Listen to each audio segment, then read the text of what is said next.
కాళేశ్వరంపై 20 నెలల క్రితమే సీబీఐ విచారణకు ఎందుకు ఇవ్వలేదన్నారు బీజేపీ రాష్ట్ర అధ్యక్షుడు రామచంద్రరావు. రాజకీయ నాయకులు కాంట్రాక్టర్లను ఎందుకు అరెస్టు చేయలేదని ప్రశ్నించారు. సాక్ష్యాలు మాయం చేసేందుకు 20 నెలల టైం తీసుకున్నారని విమర్శిస్తున్న రామచంద్రరావుతో మా ప్రతినిధి మహేష్ ఫేస్ టు ఫేస్.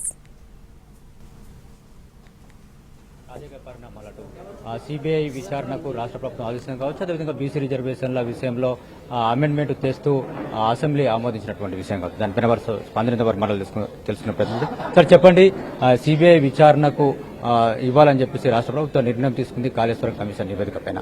దీనిపైన మీరేమంటారు?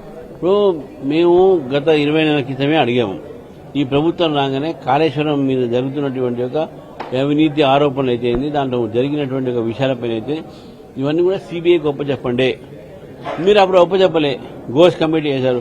కానీ ఒప్పచెప్పకుండా మీరు ఏం చేశారు, అధికారులను అరెస్ట్ చేశారు. అధికారుల దగ్గర డబ్బులు మీరు సీజ్ చేశారు. కానీ అధికారులతో పాటు మీరు రాజకీయ నాయకుల జోలికి ఎందుకు రాలే? మీరు కాంట్రాక్టర్ జోలికి మీరు ఎందుకు పోలే? వాళ్ళని ఎందుకు మీరు విచారించలే? కేవలం అధికారులు చేసుకుని మీరు చేతులు దులుపుకున్నారు. ఇప్పుడు మొత్తం పీసీ ఘోష్ రిపోర్ట్ రాగానే ఇప్పుడు మీరు సిబిఐ అంటున్నారు. మేము ఆ రోజే డిమాండ్ చేసినాం, ఈ 20 నెలలను మీరు ఎందుకు ఇవ్వలేదంటే బీఆర్ఎస్ పార్టీలో ఉన్నటువంటి ఒక ఎవరైతే నిందితులుగా రేపు బయటపడతారో వాళ్లకు మీరు సాక్ష్యాలు మాయం చేయడానికి, తారుమారు చేయడానికి ఒక అవకాశం ఇచ్చారని చెప్పి మీరు అందుకే ఈ 20 నెలలు లేట్ చేశారని చెప్పి భావిస్తాను. బీజేపీ కాంగ్రెస్ కుమ్మక్కయ్య ఈ రోజు సిబిఐకి ఇచ్చారని చెప్పేసి బీఆర్ఎస్ ఆరోపిస్తున్నటువంటి నేపథ్యం. ఒకవైపున రాహుల్ గాంధీ వ్యతిరేకిస్తారు, మరోవైపున రేవంత్ రెడ్డి సిబిఐకి ఇస్తారు. ఇప్పుడు ఇద్దరు కూడా బీఆర్ఎస్ కాంగ్రెస్ పార్టీ కూడా ఈ 20 నెలలు ఇద్దరు ఒకరికి సహకారంతో ఈరోజు ఆలస్యం చేసుకుని సాక్ష్యాలని మాయం చేసుకుని వాళ్ళకి అవకాశం ఇచ్చింది కాంగ్రెస్ పార్టీ. ఈరోజు బీజేపీ డిమాండ్ చేసింది సిబిఐకి. సిబిఐ డిమాండ్ చేసినటువంటి నేపథ్యంలో మేము ఏం చెప్తున్నాం, మీకు అంత చిత్తశుద్ధి మీ ఇద్దరు కలిసి లేకపోతే ఆ 51 జీవో ఎత్తేయండి. బీఆర్ఎస్ పార్టీ ఆ రోజు వాళ్ళ అవినీతి బయటపడుతుందనో సిబిఐతో భయపడి, ఆ ఏజెన్సీస్ భయపడి ఆ రోజు సిబిఐని రాష్ట్రంలో రాకుండా ఒక జియో తీసుకొచ్చింది, 51 Jio. Congress party BRS party మీరిద్దరు ఒకటి కాకపోతే కాంగ్రెస్ పార్టీని ఇప్పుడు చెప్తున్నా ఈ రోజు ఆ 51 జియోని ఎత్తేయండి. ఒకటే 51 జియో వాళ్ళు పెడతారు, మీరు దాన్ని కొనసాగిస్తారు. మీకు చిత్తశుద్ధి ఉంటే ఆ 51 జియో ఎత్తేయండి. మీరు చెప్పాలి, ఇది బీజేపీ వాళ్ళు సిబిఐ డిమాండ్ చేసినంత మాత్రాన, వీళ్ళు ఇచ్చినంత మాత్రాన బీఆర్ఎస్ పార్టీకి ఇటువంటి ఆరోపణలు అవుతున్నాయో అది నిరాధారమైన ఆరోపణలు. అంటే మీరు మొదటి నుంచి కూడా సిబిఐ విచారణకు డిమాండ్ చేస్తున్నారు. సో ఈ రోజు సిబిఐ విచారణకు రాష్ట్ర ప్రభుత్వం ఓకే చెప్పినటువంటి నేపథ్యం. సో అవినీతి అంతా కూడా బయటపడుతుంది, సిబిఐ విచారణలో దోషులకి శిక్ష పడుతుందని చెప్పేసి మీరు అనుకుంటున్నారు? శిక్ష పడుతుందా లేదా అని కోర్టు నిర్ణయిస్తుంది. కానీ దర్యాప్తులో తప్పకుండా న్యాయం జరుగుతుంది.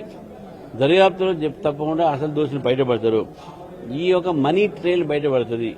ఏ కాంట్రాక్టర్ దగ్గర నుంచి ఏ నాయకుడికి వచ్చినా, ఏ నాయకుడి దగ్గర ఎంతమందికి వచ్చినాయి, ఎవరెవరు ఎంతెంత పంచుకున్నారు ఇవన్నీ తప్పకుండా బయటకు వస్తాయి.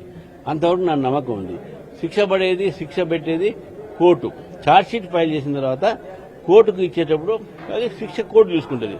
కానీ దోషుల్ని నిర్ణయించేది ప్రాథమికమైన సాక్ష్యాల ద్వారా పోలీసులు, సిబిఐ, ఇటువంటి దర్యాప్తు సంస్థలు. కాబట్టి ఈ దర్యాప్తు సంస్థలు ఈరోజు ఈ యొక్క దీనిపైన వాళ్ళని అరెస్ట్ చేసి లేకుంటే వాళ్ళపైన ఇన్వెస్టిగేట్ చేసి అసలు విషయాలు బయటకు తీసుకొచ్చి ప్రజలకు చెప్పాల్సిన బాధ్యత వాళ్ళది. అంటే రేవంత్ రెడ్డి మొదట ఏదైతే అధికారంలోకి వచ్చిన తర్వాత సిబిఐ విచారణ డిమాండ్ చేస్తే బీజేపీ బీఆర్ఎస్ ఒకటవుతుంది అనేటువంటి మాటలు మాట్లాడినటువంటి రేవంత్ రెడ్డి ఇప్పుడు ఎందుకు సిబిఐకి ఇచ్చారని చెప్పేసి మీరు అనుకుంటున్నారు? వాళ్ళిద్దరు ఏం మాట్లాడుకుంటారు? ఇప్పుడు వీరు మాట్లాడింది ఒకటే, బీఆర్ఎస్ మాట్లాడింది ఒకటే. ఇద్దరు ఒకటే రాగాలను పాటపాడతారు, ఇద్దరు ఒకటే స్వరాన్ని బయటకు తీసుకొస్తారు. మళ్ళీ వాళ్ళ మ్యూజిక్ డైరెక్టర్ వాళ్ళ రాహుల్ గాంధీ కదా, మేము కాదు కదా. వాళ్ళిద్దరు ఎందుకు ఒకటే రాగం మాట్లాడుతున్నారు, ఒకటే స్వరం ఎందుకు తీసుకొస్తున్నారు? వాళ్ళ మ్యూజిక్ డైరెక్టర్ రాహుల్ గాంధీ కాబట్టి ఈ విధంగా చేస్తున్నారు. మేము ఒకటే డిమాండ్ చేస్తా ఉన్నాం, ఇద్దరు పార్టీలు ఒకటే. మీరు ఆ చిత్తశుద్ధి చూపెట్టాల్సిన అవసరం. వాళ్ళు అవినీతి పర్లే, మీరు అవినీతి పర్లే. వాళ్ళ అవినీతి మీరు కప్పే ప్రయత్నం చేస్తున్నారు, మీ అవినీతిని వాళ్ళు మాట్లాడరు. మీరు మాట్లాడేది ఇద్దరు కూడా బీజేపీ మీద. మీరు ఇద్దరు ఒకటా, మేము ఒకటా, అది గుర్తుపెట్టుకోండి. ఇది రామచంద్రరావు గారు చెప్తున్నటువంటి విషయం. ఏదైతే ఈటల రాజేందర్కి